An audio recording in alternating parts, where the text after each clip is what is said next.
ኢትዮጵያ ውስጥ የነበረው እድገት ኮመርሻል ሎን ከውጭ በማምጣት ያንን ኢንፍሎ ያደረገን ካፒታል በማስላት የነበረ እድገት እንጂ የሰው ህይወት፣ የሰው መንደር፣ የሰው ኔበርሁድ በሚቀይር አግባብ አልነበረም።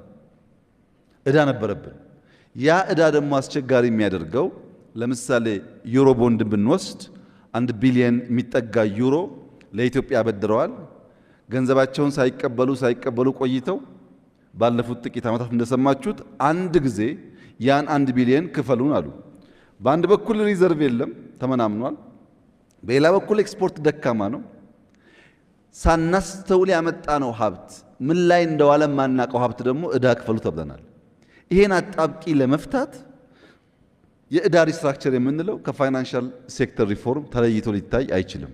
እዛ ውስጥ ነው ንግድ ባንክ በከፍተኛ እዳ ወገቡ ጎብጦ የኢትዮጵያ ፋይናንሻል ሴክተር ሊወድቅ ይችላል የተባለው።